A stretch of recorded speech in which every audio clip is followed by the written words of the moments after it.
The dirty water splashed across the poor man's shirt, soaking him from chest to toe. He stood still, blinking through the dripping filth, his hand still clutching a plastic bag that held a cheap birthday cake and a few packs of snacks. His heart ached far more than his skin stung. She stood above him, breathless, holding the empty bowl she'd just emptied over his head. Unintentionally, yet not apologetically. Her eyes darted between guilt and pride. The old clothes she'd been rinsing still hung on the line behind her. For a second, it was as though she realized what she had done. Then her face hardened. "Can't you see what your mates sent as birthday gifts?" Esther barked, shoving her phone screen toward him. On the screen was a collection of expensive-looking perfume boxes, shiny jewelry, and a bank alert she'd proudly screenshot. 200,000 from a man simply listed as Chief Obi. Jeff swallowed hard. His voice caught in his throat. I just wanted to surprise you," he muttered, holding up the now soggy cake, its box beginning to melt in his hands. "I know it's small, but what?" she snapped, eyes blazing. "Jeff, please, this cake, this nonsense, is this what you call a surprise? I don't eat cheap things, a beg, even the snacks. What are these? Chin-chin and meat pie? Am I a child?" She turned from him, her hips swinging with practiced pride, and went back to the basin. The poor man stood there, shoulders sagged, unsure whether to drop the gifts or hold onto what little dignity he had left. Jeff had come hoping to make her smile on her birthday, but all he received in return was verbal torture. His shirt clung to his chest, not just from the water, but from the weight of his shame. Esther was stunning, no doubt. Skin like polished bronze, eyes that could silence a room, and a figure that made men pause mid-step. She knew her power and wore it like a crown. Every day at the office, men turned their heads when she walked in, the clack of her heels echoing like royalty through the halls of Sky World Group of companies, one of the most powerful companies in the country. She worked as a secretary in one of its luxurious branches. Though she was merely a staff member, you'd think she was the CEO's daughter with the way she carried herself. Nose high, lips sharp, expectations even sharper. Esther wanted more from life. She wanted wealth, status, and a man who could give her both. That's why she had initially given Jeff a chance. He was undeniably handsome, tall, soft-spoken, with eyes that held mystery and warmth. He dressed modestly, but his manners were endearing. At first, she mistook his humility for potential. But when weeks passed and his financial state remained unchanged, her patience ran dry. Jeff was not what she had imagined. He worked odd jobs, sometimes as a delivery guy, sometimes assisting at local shops. He always looked tired but was never too tired to see her. And he brought her gifts, small, thoughtful things. A rose on her desk, a note tucked in her handbag, her favorite snack when she was stressed. But none of that mattered to Esther. "You better go and hustle," she once told him bitterly. "I don't have time to train a man. I want someone who can take care of me, not someone I have to manage." Each meeting became a battlefield. Her words cut deep, her tone harsh. She mocked the way he dressed, laughed at his phone, and once even asked him if he'd ever seen the inside of a plane. Still, Jeff stayed, hoping she would change, hoping she would see past his appearance and love the man behind the struggle. But Esther had no such intention. Her eyes were already wandering elsewhere, to Mr. Daniel, the suave and respected country manager of the company. Everyone thought he owned the business, and Esther believed it too. He drove luxury cars, wore crisp suits, and traveled between countries like it was nothing. He didn't even notice her at first, but she made sure he would. She wore tighter clothes, bolder makeup, and always managed to greet him with a sweet smile and lingering eyes. Jeff noticed, of course. He noticed everything. The way she lit up around Mr. Daniel, the way her insults stung more whenever she returned from seeing him. Still, he stayed, bringing her cake and snacks on her birthday. And for that, he was met with dirty water and humiliation. But one thing was certain. What Esther didn't know was that Jeff wasn't the man she thought he was. And the day the truth would come out, the water she splashed on him would seem like a mere raindrop compared to the flood of regret that would follow. "I think you should take it easy on Jeff," Jane said softly. folding her arms as she leaned on the doorpost. Esther didn't look up from the mirror where she was fixing her wig. "What are you talking about again, Jane?" "I mean it," Jane continued, her voice gentle. "Jeff is a nice man. He doesn't deserve the way you talk to him. He really likes you." Esther scoffed loudly and turned to face her. "Likes me? And so? What am I supposed to do with that? Can like pay bills? Can it buy me hair or fuel my car?" "Jane, please don't start." Jane sighed. "But you don't have to insult him all the time. He tries. He brings you gifts. He shows up for you." Esther rolled her eyes. "Gifts? You call that cake and chin-chin gifts? On my birthday, did you see what Chief Obi sent me? 200K. Perfume, necklace, shoes. I had to even hide some of them so my boss at work wouldn't notice." "But Jeff is not rich like those other men," Jane said, walking in. "You knew that from the beginning. And that's why I don't take him seriously," Esther snapped. "He's poor, Jane. Poor. Do you know how embarrassing it is for someone like me to be seen with a broke guy like that? If not for his fine face and height, I wouldn't even let him talk to me." Jane sat on the edge of the bed, shaking her head slowly. "Money is not everything, Esther.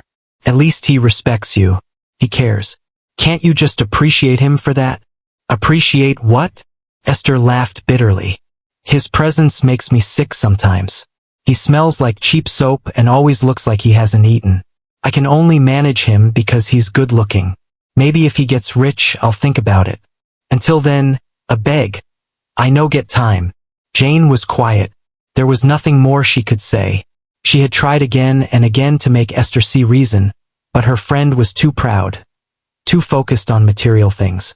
Esther and Jane had been friends since university. They used to do everything together, read, laugh, cry over breakups. But life had taken them on different paths. Esther got lucky after school. She found a good job at a big company, Sky World group of companies. With her beauty and sharp mouth, she climbed fast and started meeting rich men. But Jane didn't have that kind of luck. After school, she struggled. She got a job in a small office that paid peanuts.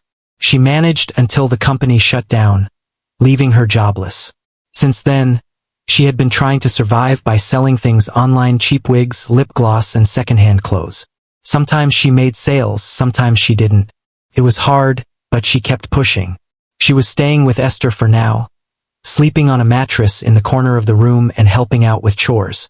Esther didn't mind. She liked having someone around, someone who would always listen and never argue too much. But Jane was beginning to feel like a stranger in her friend's world.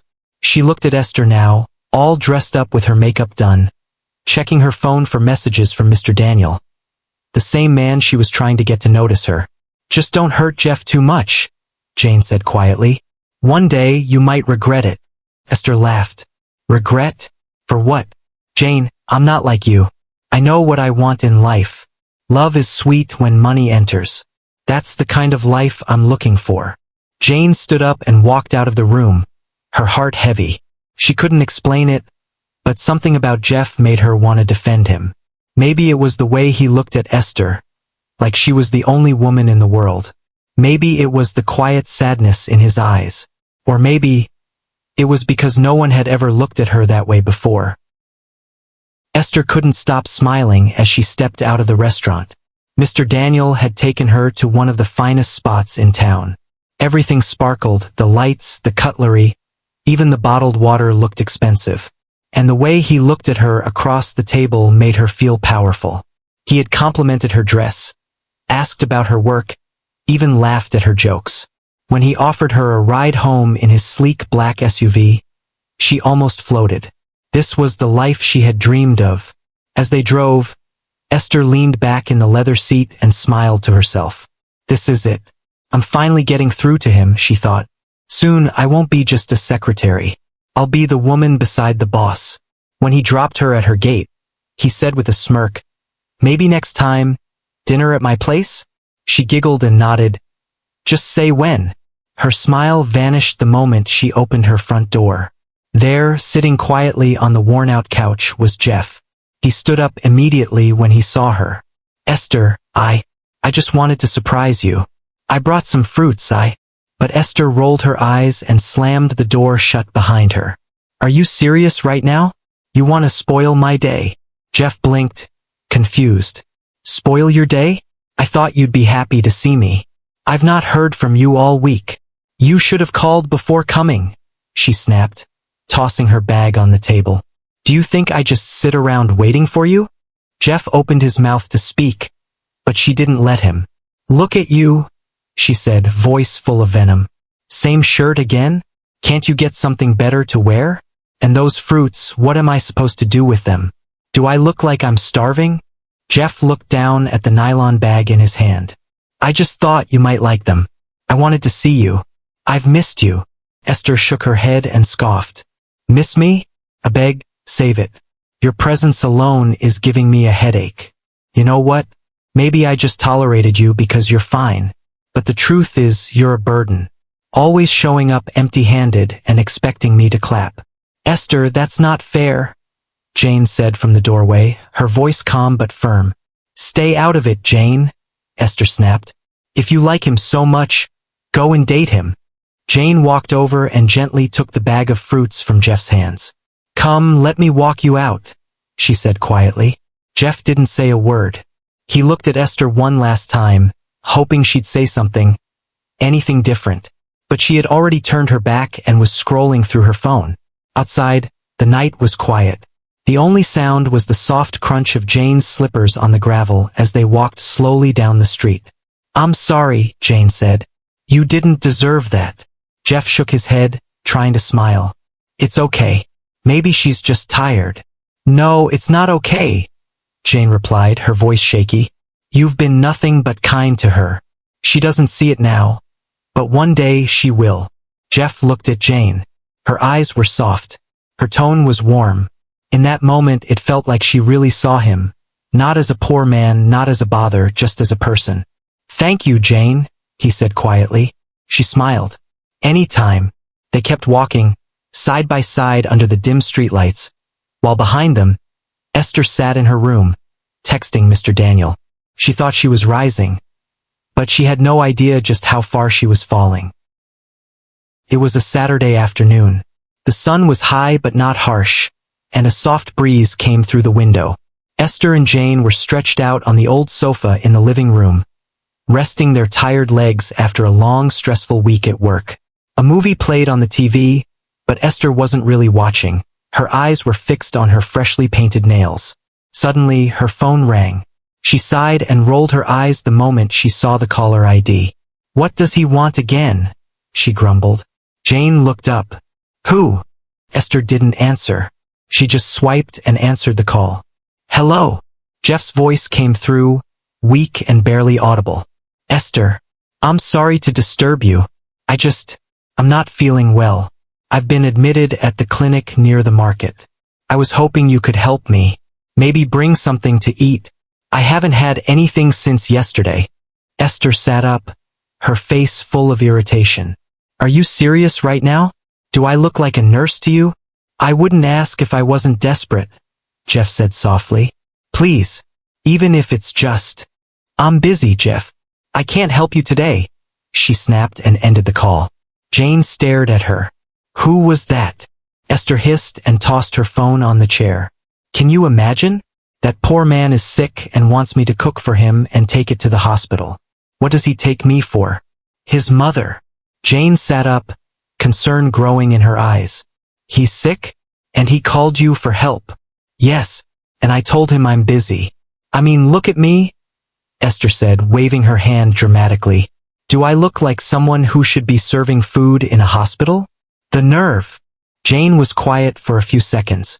Then she got up slowly and began putting on her slippers. Where are you going? Esther asked. To check on Jeff. Esther frowned. What for? Because he's human, Esther. And he liked you. He still does. The least you could have done is show a little care. Well, I'm not in the mood, Esther said, folding her arms. If you want to go and play nurse, that's your business. Jane didn't argue. She simply grabbed her small purse, counted the little money she had left from the online sales she made during the week, and quietly left the house. The clinic wasn't fancy. Just a small, private facility tucked behind the busy market. When Jane arrived, she asked around and found Jeff lying weakly on a metal-framed bed in a shared ward. His eyes lit up when he saw her. "Jane," he whispered, surprised. What are you doing here?" "I came to see you," she said softly, sitting beside him. "Heard you've not eaten." He smiled faintly. "Thank you. I didn't know who else to call." Jane nodded. "Don't worry. I bought some rice and stew for you on the way. It's not much, but it should help for now. And I spoke with the nurse. I'll settle part of the bill today. Just rest." Jeff's eyes welled up. Not from pain, but from the shock of being cared for. Genuinely, gently, without pride or judgment. "You didn't have to do all this," he said, voice cracking. "I wanted to," Jane replied. "And if you need anything else, I'm here." That day, Jane stayed by his side. She fed him, helped adjust his pillow, spoke with the nurse again, and stayed until the evening. And when she left, she promised to return the next day, and she did. While Jane was at the clinic, Esther sat at home, scrolling through Mr. Daniel's Instagram photos, smiling at his latest post in Paris. She didn't think twice about Jeff. But far away from her attention, someone else was beginning to see Jeff for who he truly was, and care for him the way he had always wanted. Jane sat by the small window of Esther's cramped apartment, her eyes staring into the busy street below. The sound of distant honking, children playing, and a hawker calling out her goods filled the air. But Jane heard none of it. She was tired. Tired of waking up each morning to the same borrowed space, of pretending to be okay when she wasn't. Her small online business was crawling. Orders were few and returns were too many. The little she made barely covered transport and food, and yet she still tried to send something back home to her mother in the village, a widow struggling to raise Jane's younger brother and sister. They needed her, and yet she had nothing much to give. That evening, Jeff came to see her. He looked better, healthier than the last time she saw him at the hospital. He had insisted on coming to say thank you again. They sat on a bench outside the apartment building, talking as the sun went down. "I've really been thinking," Jeff said, "about everything." Jane glanced at him. "About what?" "Esther. The way she treated me. All the things she said. I know it's foolish, but it still hurts." Jane sighed. "I understand. But Jeff, you have to stop hurting yourself over someone who doesn't care. She showed you who she was a long time ago." "I just wanted someone to love me for me," he said quietly. "That's all I ever wanted." Jane looked at him gently. "Then you were in love with the wrong person. Esther's idea of love is different. She only sees worth when it comes with money. That's not love, Jeff." He was quiet, thinking. Jane continued, "You're a good man. I've seen how kind you are, how respectful. But the truth is, you'll never be enough for someone who only values what's in your wallet." Jeff nodded slowly. "Maybe you're right, but it's hard to let go. Even when someone hurts you, if you once loved them, it takes time." Jane understood that too well. "I know. Feelings don't die easily. But you deserve someone who values you, not what you own." Jeff turned to her. "What about you? You're beautiful, smart, kind. Why don't I see men chasing after you like they do, Esther?" Jane smiled faintly. "I don't know. Maybe because I don't chase men or show off. Or maybe because I don't wear shiny things and laugh loudly at everything." They both laughed. She paused, then added quietly, "Life hasn't been easy. My mum's a widow. She raised us alone after Dad died. I'm the firstborn, so I've always felt the weight of making sure my siblings are okay. My brother is in secondary school, and my sister just got into college. They need help, and my mum is getting old." Jeff listened carefully. Jane went on, "I had a good job once, but I lost it. Now I just try to sell things online, anything that can bring some money. But business is slow, and living in this house, squatting with Esther, it's not easy. Sometimes I just want my own place, my own peace. But that takes money I don't have." Jeff stared at her with quiet admiration. There was something about the way she spoke. Not pity-seeking, not bitter, just real. "You've been through a lot," he said. "I'm trying," Jane replied with a weak smile. I just want to be happy, Jeff. And I've learned that happiness doesn't only come from riches. It comes from having kind people around you. People who genuinely care.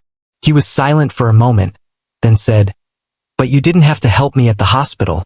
You used your money, your time. Why? Jane turned to look at him. Because we're friends. And that's what friends do. He smiled. A deep, sincere smile that reached his eyes. I'll never forget that, he said. Never. They sat there quietly as the sky turned orange and purple, the city softening into night. Something unspoken passed between them. Comfort. Connection. Not forced, not rushed. For the first time, Jeff wasn't thinking about Esther. He was thinking about Jane. Esther was lying on the couch in her favorite floral gown, scrolling through her phone when she suddenly paused and glanced at Jane, who was sitting quietly in the corner folding clothes. There was a strange look in Esther's eyes. Half curiosity, half mischief. You and Jeff seem to be getting along quite well these days, she said casually, still scrolling. Jane looked up, a little surprised. We talk. He's just a friend. Esther dropped her phone and sat up. Friend? Really? You could do more than that. Why don't you date him? Jane blinked. What? Yes, date him. I mean, go ahead and snatch him from me. To be honest, I'm tired of that poor dude hanging around me like a housefly with no resting place. Jane was speechless. She stared at Esther, trying to process what she had just heard. I mean it, Esther went on, stretching lazily. He irritates me these days. Always texting, always calling, always showing up with his sad face like I owe him something. I'm sick of it. Jane's voice was quiet but firm. What exactly did he do to deserve all this? I'm still trying to understand why you chose to be so mean to him. He's never raised his voice at you. He buys you things with the little he has. He's been loyal and respectful. Esther rolled her eyes. All that means nothing if you're broke, Jane. The world doesn't reward effort. It rewards results. I'm getting closer to Mr. Daniel now, and he's getting serious with me.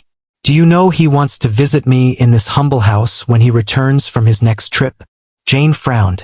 And what has that got to do with Jeff? I don't want that pest to ruin things for me, Esther snapped. Jeff still loves me. I know it.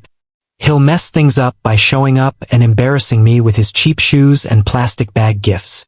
She stood and walked to the mirror, adjusting her earrings as she spoke. So please do me a favor. Steal his love. Date him and get him off my back. Jane stared at her in disbelief. Her heart was heavy. You're asking me to date someone you know still loves you? Yes. So what? It's not like I ever truly loved him back. Let him love someone else for a change. Besides, you like him, don't you? Jane didn't reply. She just stood there, unable to say anything. The truth was, she didn't want to admit it, but she had started liking Jeff. She couldn't even explain how or when it started. Maybe it was the way he looked at her with those gentle, grateful eyes. Maybe it was the calm way he spoke. Or the way he always asked how she was doing, even when he was the one struggling. His presence made her feel seen. She remembered the hospital. How weak he looked. How he held her hand and smiled through the pain. How he had said, "Thank you." Like she had given him the world with just a plate of food and a kind word. But Jane wasn't the type to chase after a man. She didn't want to be the second option. And definitely not someone's rebound. Even more, she didn't want to start dating Jeff just because Esther said so. I don't think love works that way, Jane finally said. People should come together naturally. Not because one person is being pushed out. Esther chuckled. Suit yourself. Just make sure he's not hanging around me anymore. I've got bigger fish to fry. Jane walked back to her corner and sat down slowly. Her heart was confused. Part of her felt hurt by Esther's coldness. Another part of her was warm.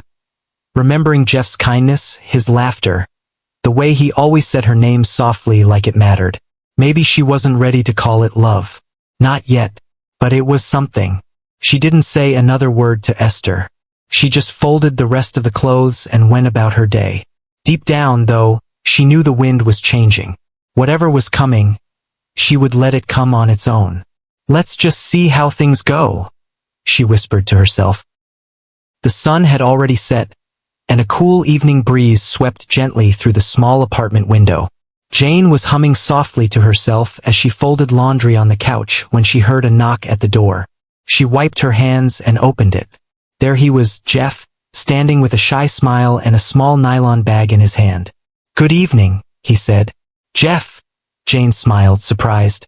"Esther's not around. She went to the salon and might not be back for a while. Do you want to wait for her?" Jeff shook his head gently. "No, I didn't come to see Esther." He raised the bag and handed it to her. "I came to see you.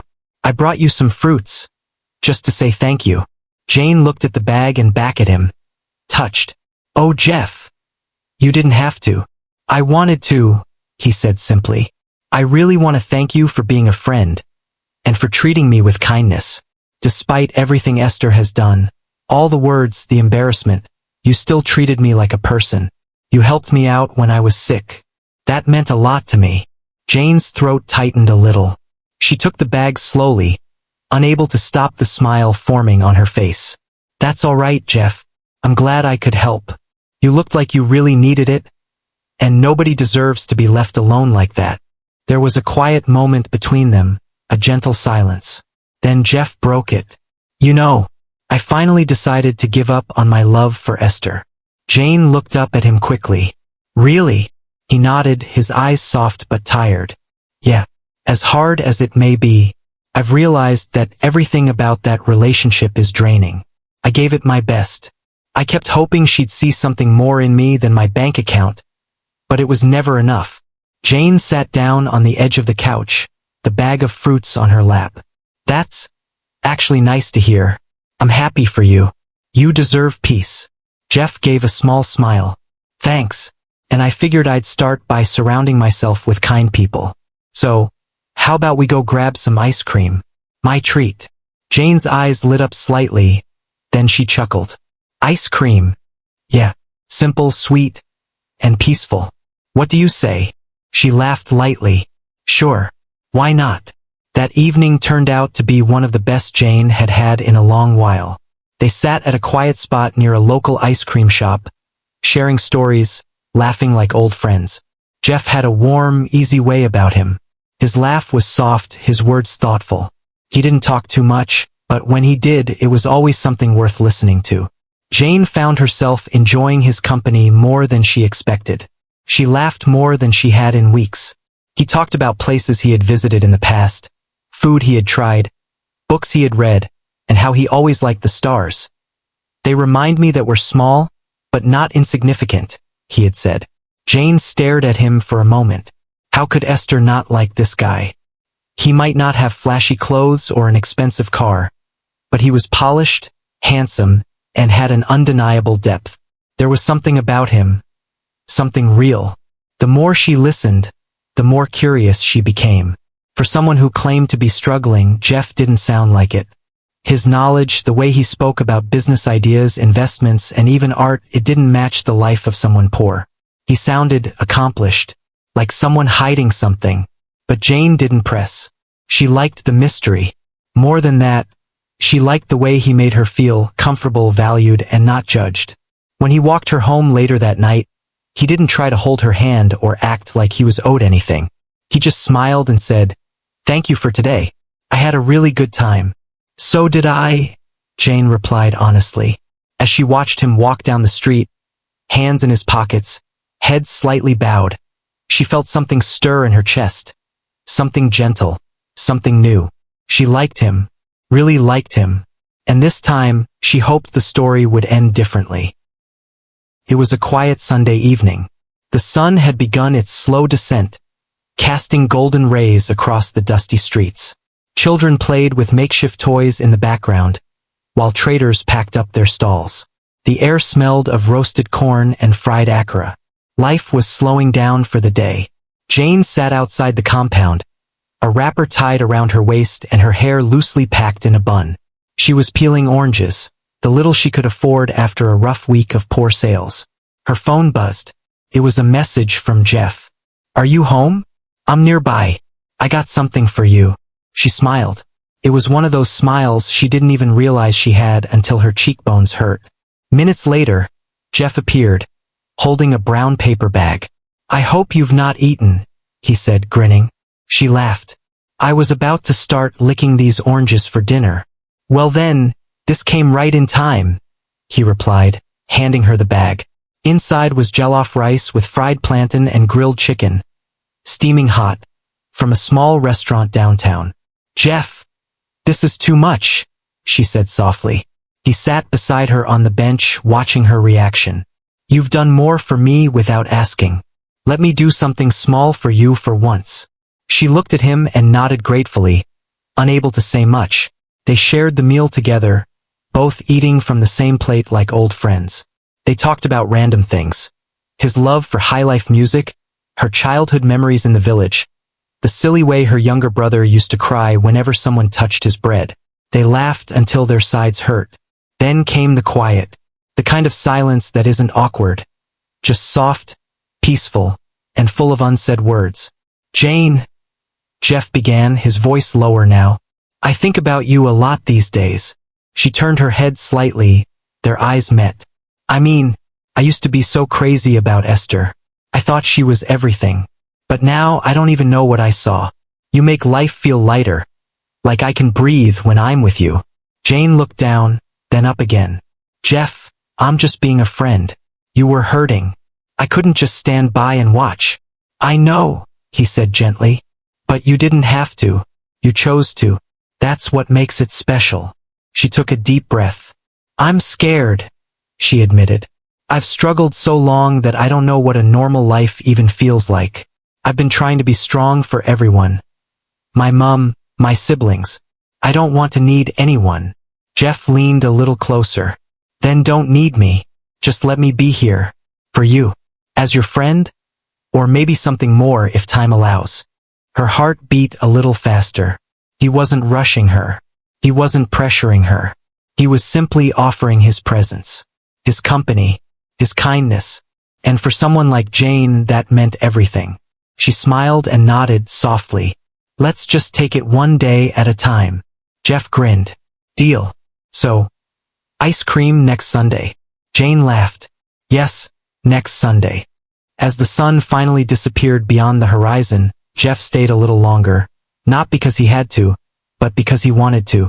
And Jane let him, not because she needed saving, but because she finally found someone who didn't make her feel small for being strong. Something beautiful was blooming. Not rushed, not forced, just real. Esther couldn't stop smiling. Daniel was finally back from his string of foreign trips, and as he had promised, he made time to come straight to the office. Dressed in a fine gray suit, he looked every bit the powerful man she had been dreaming of. The moment she saw him walk through the reception doors, she hurried to him, her heels clicking like a metronome of excitement. "Mr. Daniel," she said sweetly, throwing in a playful curtsy. "Welcome back. You've been missed." He smiled, returning her energy. "Thank you, Esther. It's good to be back. You're looking radiant as always." Her cheeks flushed at the compliment. She tossed her curls back, chuckled lightly. "So, how was the trip?" "It was productive," he replied, then leaned slightly closer. "And I missed you too." That was it, the words she had been dying to hear. She blushed even harder, mentally already planning the Instagram caption. "With my future." "But," he added, straightening, "there's something important you should know. The boss is visiting today." Esther blinked. "The boss? As in, the overall boss? The one who owns Skyworld?" Daniel nodded. "Yes, the man behind everything. He's in town." Esther's heart raced. "Wow, this is huge. I'll make sure the office is sparkling before he arrives. We'll give him the royal treatment." "Good," Daniel said. "But for now, take me to the production unit. I want to ensure things are running smoothly. After that, lunch?" She nodded enthusiastically. "Anything for you." As they made their way to the production control room, her heels echoing behind Daniel's polished shoes, she adjusted her blouse and fixed her hair. Today might just change my life, she thought. But the moment the double doors of the control room swung open, her steps froze. "Jeff, He stood near the monitors, calmly scanning through production data. Clad in a simple but tailored shirt and navy blue trousers, he looked quietly confident, almost regal. Esther's heart dropped. What was he doing here? Her brows knit in irritation. Is this some kind of joke? Why is this poor excuse of a man in this room? Who even let him in? She opened her mouth to speak but was cut short. "Oh, you're already here, sir?" Daniel said, suddenly straightening and giving a slight bow. Esther's eyes widened. "Sir." Daniel turned to her and smiled. "Esther, meet the real owner of Sky World Companies." She turned slowly to Jeff, her jaw slack. Her lips quivered, but no sound came out. Jeff gave her a slow, measured stare. Calm, unbothered. "Yes," he said softly, almost like he was enjoying the moment. "I own this company." Esther looked at Daniel, searching for an ounce of humor in his expression, but he was completely serious. "Go inform the rest of the team," Daniel added quickly. "Tell them to get ready. The boss is doing a full walkthrough today." Daniel's voice trailed into the background as Esther stood rooted to the floor. Her chest rose and fell, her breathing ragged. Jeff stepped forward just a little. "Wait," she stuttered. "What's going on here?" He looked her straight in the eyes. "I'm your boss," he said calmly. "The real owner of Sky World Group." Her legs weakened beneath her. "No," she muttered, shaking her head slowly. That's not possible." Daniel gently cleared his throat, adjusting his tie. "Esther, I'm surprised you never noticed.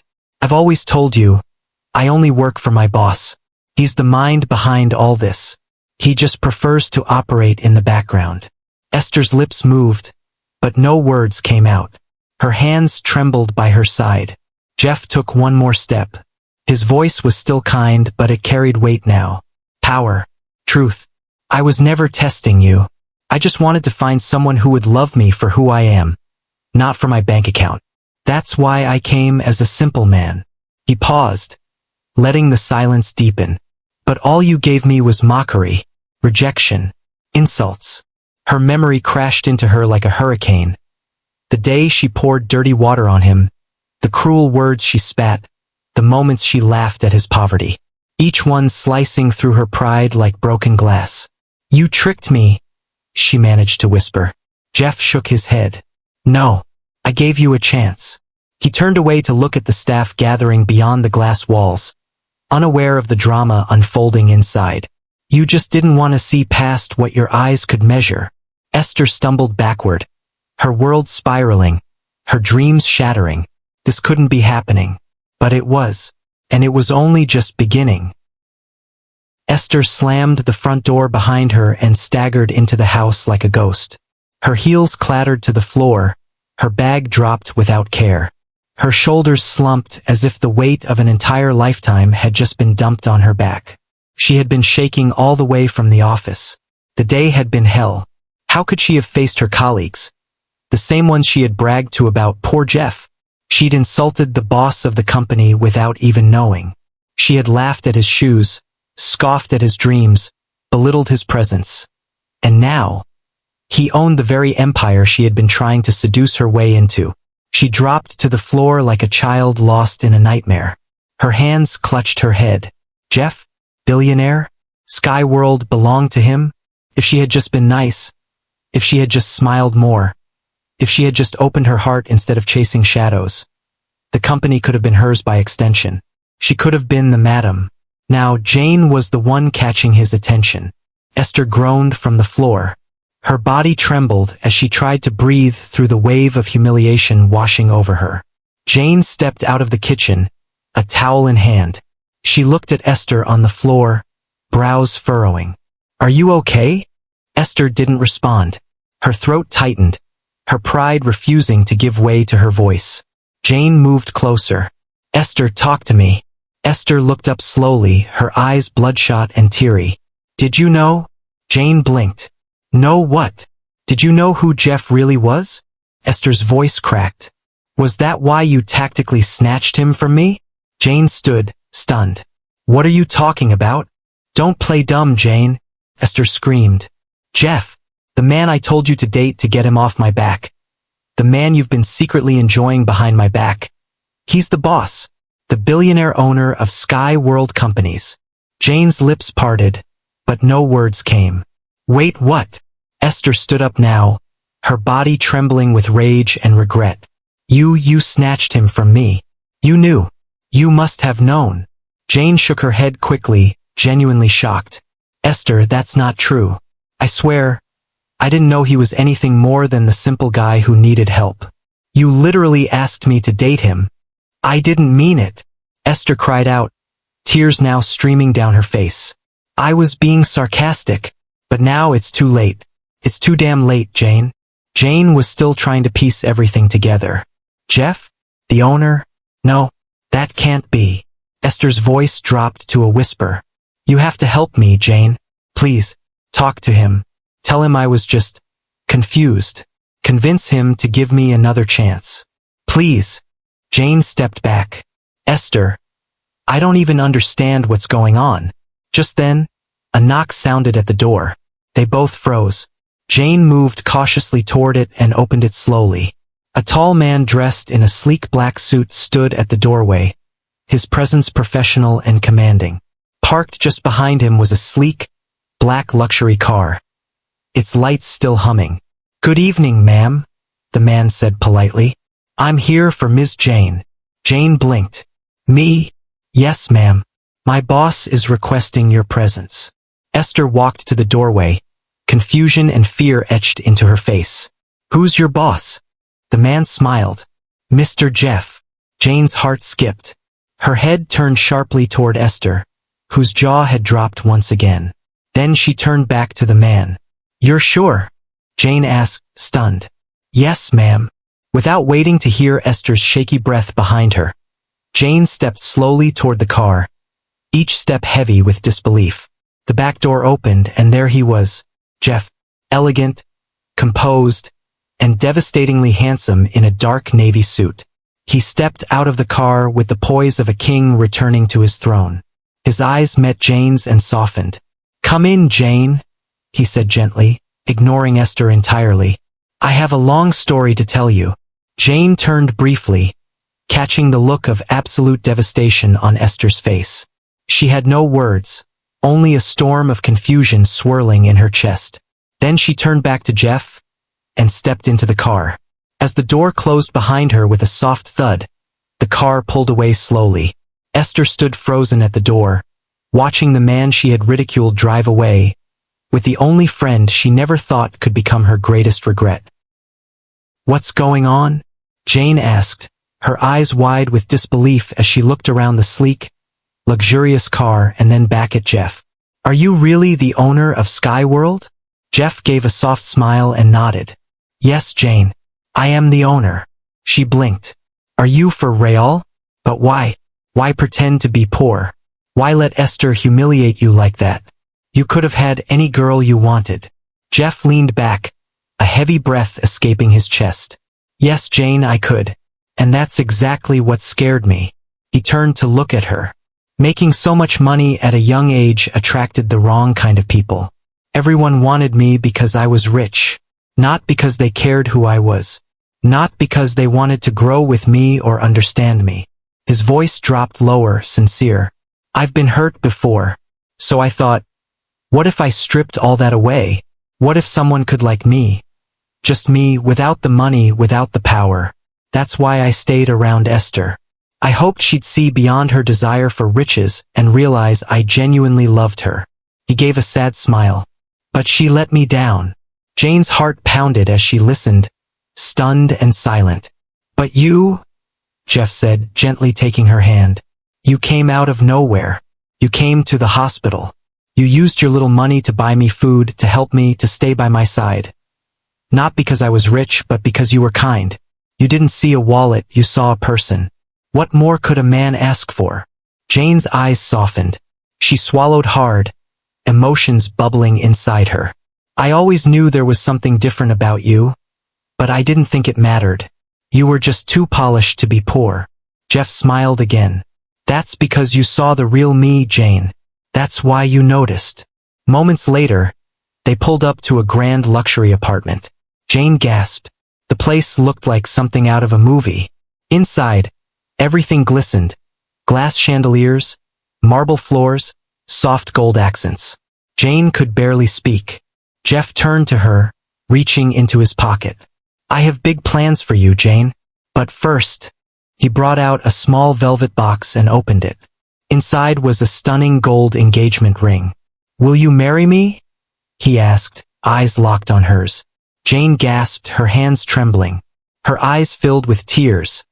Of joy, disbelief, and gratitude all at once. "Of course I will," she laughed through her tears. "Who would reject the owner of Sky World Companies?" Then she grew serious. "But not because you're rich, being with you has given me peace. Your calm spirit, the way you were patient even when Esther treated you horribly, that's the kind of man I've always prayed for. I'll marry you because you know who you are, and because you made me feel seen." They embraced tightly. It felt like the end of one life and the beautiful start of another. In the weeks that followed, Jane became the respected madam of the company. Her siblings were placed in the best schools. Her mother got a beautiful home in the village. Everything changed like a dream. Esther, on the other hand, was a mess of regret and confusion. One day, Jane found her sitting alone. "You have to stop looking for who to blame," Jane said gently but firmly. "This was all your fault. I begged you to treat Jeff like a human being. But you chose to chase Daniel, just because he had money." Tears ran down Esther's face. "I didn't know. I thought." Jane interrupted kindly. "I know. That's why I'm telling you now, learn. Learn to see people for who they are, not what they have. Understand them, especially the men you date. That way, you'll hurt fewer people, and maybe become a better version of yourself." Jeff never even looked Esther's way again. Not out of anger, but because he had everything he wanted in Jane: peace, kindness, and love without conditions. And every day he did all he could to make sure Jane never stopped smiling.